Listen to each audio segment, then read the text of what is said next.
लोग प्रभु श्री राम को काल्पनिक मानते थे, आज वो निमंत्रण के लिए तरस रहे हैं, बहुत परेशान हैं। देखिए, ऐसा है, परेशान नहीं, अतीत में भी ये देखा गया कि जिसने भी राम का विरोध किया उसका विनाश हुआ है, और वर्तमान में भी देखा जा रहा है कि जब से काल्पनिक कहे तब से ये दिनों दिन जो है रसातल में घुसते जा रहे हैं।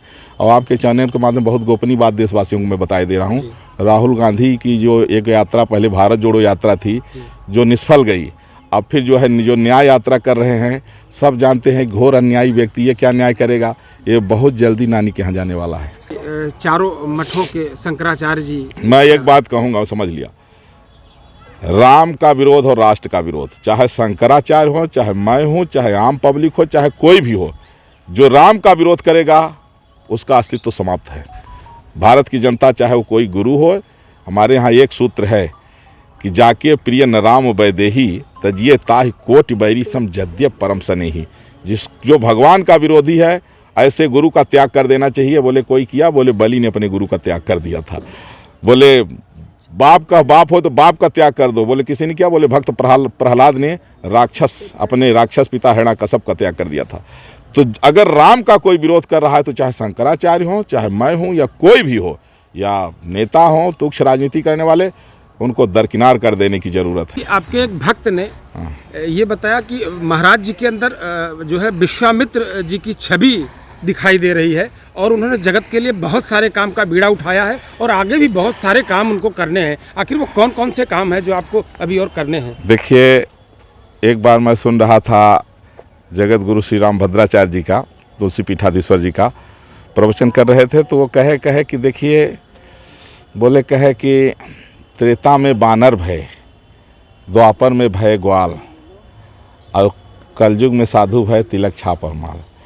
तो राम की नगरी में जो भी आ रहा है वो भगवान का बहुत बड़ा कृपा पात्र है। देखिए, तो अगर उनको ऐसा लग रहा है, देखिए विश्वामित्र की छवि दिखाई दे रही है, उनको ऐसा लग रहा है तो वो उनकी अपनी श्रद्धा है। मेरा मानना है कि हर व्यक्ति भगवान का अंश है। गोस्वामी जी ने लिखा, ईश्वर अंश जीव अविनाशी, सब प्रभु के अंश हैं। जो अच्छा काम करे वो श्रेष्ठ है, और जो अच्छा काम नहीं कर रहा है, जो गलत रास्ते पर चला गया, तो समझ लिए उसको सुधारने की आवश्यकता है। एनक केन प्रकारेण कभी न कभी उसको अपने कल्याण के लिए भगवान के दरवाजे पर आना ही पड़ेगा। तो ये बड़ा सौभाग्य है लोगों का, और यह जो अवसर है यह इतना खुशियों से भरा है कि इसके सामने हर व्यक्ति ये चाहता है ना कि जैसे उस समय जब राम जी का जब जन्म हुआ था तो लोग जो है सब कोई अपना सर्वस्व लुटा रहा था, सोना चांदी घर में जितना दौलत सब लुटा रहा था, लेकिन अद्भुत बात कि जो पावा राखा नहीं ताहू, जिसको मिल रहा था वो भी लुटा दे रहा था। तो ये तो ऐसा अवसर है कि इससे बड़ी खुशी, और इसके लिए जो व्यक्ति राम के लिए कुछ भी कर पा रहा है वो अपनी सारी ताकत लगा देना चाहता है। आपके भक्त आप इतने श्रद्धावान हैं, उनके त्याग को और उनकी उल्लास को देखकर ऐसा लगता है कि विश्व के जो सबसे बड़े दीपक का आप निर्माण कर रहे हैं, इस सनातनी दीपक का दीपक कभी नहीं बुझेगा। देखिए, हमारे यहाँ 100 करोड़ से ज़्यादा सनातन धर्म को मानने वाले, राम को आराध्य मानने वाले लोग हैं। ये राम नगरी का राम घाट, मैंने इसको इतना छोड़ के रखा है।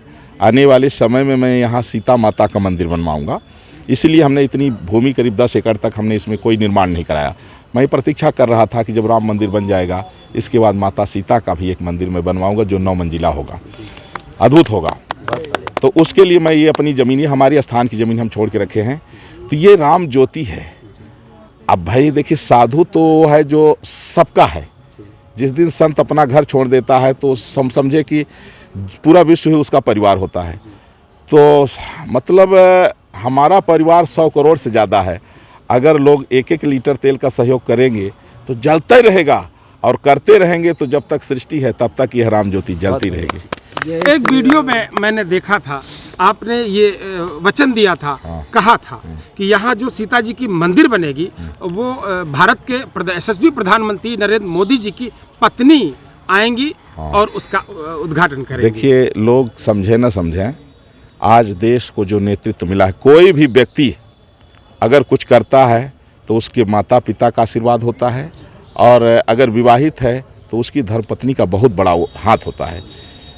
आज माननीय प्रधानमंत्री नरेंद्र मोदी जी जो कुछ भी कर रहे हैं, जब उस समय वो चुनाव लड़े थे शुरू में लोकसभा का, तो उस समय विपक्षी तमाम तरह के मुद्दे बना रहे थे कि वो अपनी पत्नी छोड़ दिए।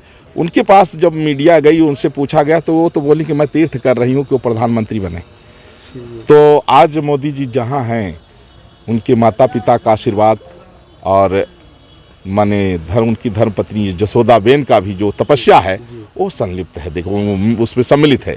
तो इसलिए हमने सोचा कि मोदी जी ने तो राम जी के मंदिर का जो है तो भूमि पूजन भी किया, शिलान्यास भी किया, उद्घाटन भी करने आ रहे हैं, लेकिन जो सीता मंदिर होगा वो जसोदाबेन के हाथ से भूमि पूजन होगा, शिलान्यास होगा, उन्हीं के हाथ से उसका उद्घाटन भी होगा।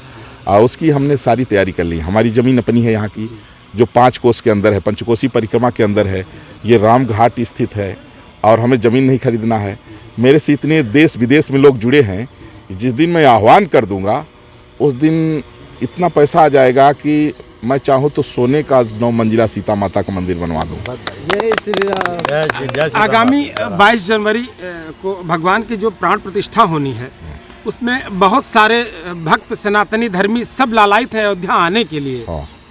लेकिन सबका यहाँ पहुँच पाना संभव नहीं है। देखिए उनके लिए सुनिए, क्या आशीर्वाद उनके लिए आज के 500 साल पहले हमारे एक बाबा ने लिख दिया था। आज यही 22 जनवरी 2024 के लिए 500 साल पहले हमारे बाबा एक होते गोस्वामी तुलसीदास जी, उन्होंने एक चौपाई लिखा, बोले अवध तहाँ जह राम निवासु और तहाँ दिवस जह भानु प्रकाशु, जहाँ सूर्य है वहीं दिन है। तो मैं ये कह रहा हूँ, जिनको निमंत्रण नहीं मिला है वो अपने घर को ही अयोध्या बना दें, अपने गांव को ही, अपने शहर को, अपने नगर को ही अयोध्या बना दें। वही इतनी साफ सफाई, वही कीर्तन भजन, वही भंडारा, वही राम जी की चर्चा। और 22 जनवरी को तो पूरा विश्व ही अवध बन जाए और जिधर देखो उधर राम की ही चर्चा हो, वो नज़ारा होना चाहिए। क्योंकि यह मानव जगत के लिए, सनातनियों के लिए तो है ही है, संपूर्ण मानव सृष्टि के लिए इससे बड़ा उत्सव का दिन, खुशी का दिन और कोई हो नहीं सकता। वीडियो पर महाराज जी ऐसा देखा गया कि चारों मठों के शंकराचार्य जी, मैं एक बात कहूँगा, समझ लिया, राम का विरोध और राष्ट्र का विरोध, चाहे शंकराचार्य हो, चाहे मैं हूँ, चाहे आम पब्लिक हो, चाहे कोई भी हो, जो राम का विरोध करेगा उसका अस्तित्व तो समाप्त है। भारत की जनता चाहे वो कोई गुरु हो, हमारे यहाँ एक सूत्र है कि जाके प्रिय न राम वैदेही तजिए ताहि कोटि बैरी सम जद्य परम सनेही। जो भगवान का विरोधी है ऐसे गुरु का त्याग कर देना चाहिए। बोले कोई किया, बोले बलि ने अपने गुरु का त्याग कर दिया था। बोले बाप का बाप हो तो बाप का त्याग कर दो, बोले किसी ने किया, बोले भक्त प्रहलाद ने अपने राक्षस पिता हिरण्यकश्यप का त्याग कर दिया था। तो अगर राम का कोई विरोध कर रहा है तो चाहे शंकराचार्य हो, चाहे मैं हूँ, या कोई भी हो, या नेता हो, तुच्छ राजनीति करने वाले, उनको दरकिनार कर देने की जरूरत है। हरि बोल। विश्व के इस बड़े दीपक का उद्घाटन करने, श्री गणेश करने, क्या जानकारी ऐसी मिली कि मुख्यमंत्री योगी आदित्यनाथ जी भी आएंगे? देखिए, माननीय मुख्यमंत्री जी उत्तर प्रदेश के यशस्वी मुख्यमंत्री वर्तमान में हैं और उसके पहले वो एक बड़े पीठ के पीठाधीश्वर हैं। हम लोगों के बचपन से उनके साथ से अच्छे संबंध हैं, तो वो सब तो उन्हीं का है। हम लोग तो आज उन्हीं की देन है कि अयोध्या जो है, मेरे पास 2-3-4 कांग्रेसी एक दिन आए, कहे गुरुजी मोदी ने तो मारा कि देश को बहुत पीछे कर दिया। हमने कहा बेटवा मुझे भी लग रहा है त्रेता युग में पहुंचा दिए। राम राज्य आ गया, कलयुग से त्रेता युग में पहुंच गया। हमने कहा राम राज्य आ गया, माने कलयुग से त्रेता युग पहुंचा, और क्या चाहिए। हमने कहा मर जाओ चुल्लू भर पानी में। तो कहने का मतलब ये है, यह योगी जी का और मोदी जी का राष्ट्र के प्रति, जनता के प्रति निष्ठा, अपनी संस्कृति के प्रति निष्ठा। राम हमारे सर्वस्व हैं। जिस राष्ट्र की संस्कृति मर जाती है वो राष्ट्र समाप्त हो जाता है। भारत की संस्कृति वैदिक, भारतीय संस्कृति है वैदिक संस्कृति है, और उसका समग्र दर्शन राम जी के पावन चरित्रों से होता है। बहुत राजा महाराजा हुए, लेकिन अकबर राज की चर्चा नहीं होती, बाबर राज की चर्चा नहीं होती, किसी के राज की चर्चा नहीं होती, लेकिन राम राज की चर्चा तब से लेके अब तक हो रही है। राम राज का जो आकलन किया जा रहा है, वो चारों भाई प्रभु श्री राम और एक हनुमान जी, कि इन चारों भाइयों के जो अपने अपने विचार थे और हनुमान जी के जो अपने विचार थे, ऐसे विचार जब आ जाएं तो ये माना जाएगा कि राम राज की स्थापना इस देश में हो गई। आखिर वो कौन कौन से विचार देखिए, थे? जी बाबा ने तमाम जो ग्रंथ लिखे गए उसमें रामचरित्र, जी क्या रामायण में क्या है, रामचरित्र माने अगर व्यक्ति का चरित्र अच्छा नहीं है तो संसाधन चाहे जितना जुटा ले कुछ नहीं उसके पास। जो व्यक्ति चरित्र का धनी है उसके पास कुछ न हो तो भी उससे बड़ा कोई धनी नहीं है। तो हमारे यहाँ रामचरित्र, ठीक है ना, तो राम जी के आदर्शों को लोग आत्मसात कर लें और यही हमारी संस्कृति है। इसीलिए हम विश्वगुरु हैं। आज विदेशों में क्या है, देखिए, मैं भारतीय संस्कृति और पाश्चात्य को मैं एक शब्द में कहूँगा। देखिए, जो हमारी संस्कृति है ये मरने के बाद भी हम लोग पितरों को पानी देते हैं। और पाश्चात्य में क्या है, लड़का पैदा हुआ अस्पताल में डाल दिए, मैं जब बूढ़ा हो गया तो उसको जो है तो अनाथालय में फेंक दिए। कोई संबंधों की मर्यादा ही नहीं। आज कोई, कल कोई, परसों कोई, नरसों कोई हैं, कीड़े मकोड़े जैसे हैं, कुत्ते बिल्ली जैसे लोगों का जीवन है। यहाँ की संस्कृति है कि प्रातः काल उठ के रघुनाथा और मात पिता गुरु ना वही माथा है। हमारे यहाँ की संस्कृति है, कहे नार्यस्तु यत्र पूज्यन्ते रमन्ते तत्र देवता। कहते हैं कि नारी का सम्मान जहाँ है, संस्कृति का उत्थान। हमारे यहाँ भगवान का भी नाम लिया जाता है तो पहले मातृशक्ति, सीता, राम, लक्ष्मी, नारायण, गौरी, शंकर, राधे श्याम, मतलब सर्वश्रेष्ठ सम्मान नारी शक्ति को। वेदों में भी कहा गया है कि लोग तो आज बराबरी की बात कहते हैं ना कि माँ जो है पिता से 10 गुना बड़ी होती है। माँ पिता से 10 गुना बड़ी होती है ना। 10 गुणा माता, पितुर 10 गुणा माता, लिखा है पितुर 10 गुणा माता, पिता से 10 गुना माँ बड़ी होती है हमारे यहाँ। और हमारे यहाँ शास्त्रों में लिखा है कि सहस्र पुत्र समा कन्या, एक बेटी 1000 बेटे से श्रेष्ठ होती है। अब कोई शास्त्र ना पढ़े और अगर कोई, अब आजकल जो शास्त्र पर लोग टिप्पणी कर रहे हैं वो मूर्ख लोग हैं जिनको शास्त्रों का ज्ञान नहीं है, जिन्होंने न्याय नहीं पढ़ा, व्याकरण नहीं पढ़ा, कोश नहीं पढ़ा, जिन्होंने सदगुरुओं की संगत नहीं किया, जिन्होंने अच्छे लोगों की संगति नहीं किया, वो लोग जो तुच्छ राजनीतिक स्वार्थ में लोग जहर बोल रहे हैं। मैंने बहुत सारे ऐसे लोगों को देखा।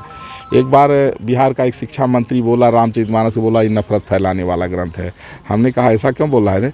तो बोला, कहा कि बताइए 2-3 चौपाई मैंने ऐसा पढ़ा कि उसमें बड़ी आपत्ति। बोले और तो ठीक है लेकिन थोड़ा। तो हमने कहा थोड़े से नहीं, पूरा पढ़ोगे तब समझ में आएगा।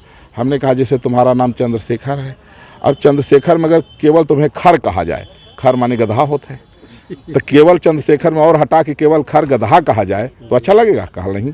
हमने कहा पहले समझो। जब किसी चीज़ को आधा अधूरा समझोगे तो नहीं समझ में आएगा कि वो किस प्रसंग कौन बात कही गई, किसने कहा, कैसे कहा। अब वो किसी ने कहा कौवा कान लेके चला गया, कान को देखा नहीं, डंडा लेके तू कौवा को ढूंढ रहा है। जो लोग प्रभु श्री राम को काल्पनिक मानते थे आज वो निमंत्रण के लिए तरस रहे हैं, बहुत परेशान हैं। देखिए ऐसा है, परेशान नहीं, अतीत में भी ये देखा गया कि जिसने भी राम का विरोध किया उसका विनाश हुआ है। और वर्तमान में भी देखा जा रहा है कि जब से काल्पनिक कहे तब से दिनों दिन जो है रसातल में घुसते जा रहे हैं। और आपके चैनल के माध्यम बहुत गोपनीय बात देशवासियों को मैं बताई दे रहा हूँ। राहुल गांधी की जो एक यात्रा, पहले भारत जोड़ो यात्रा थी जो निष्फल गई, अब फिर जो है जो न्याय यात्रा कर रहे हैं, सब जानते हैं घोर अन्यायी व्यक्ति, ये क्या न्याय करेगा? ये बहुत जल्दी नानी के यहाँ जाने वाला है।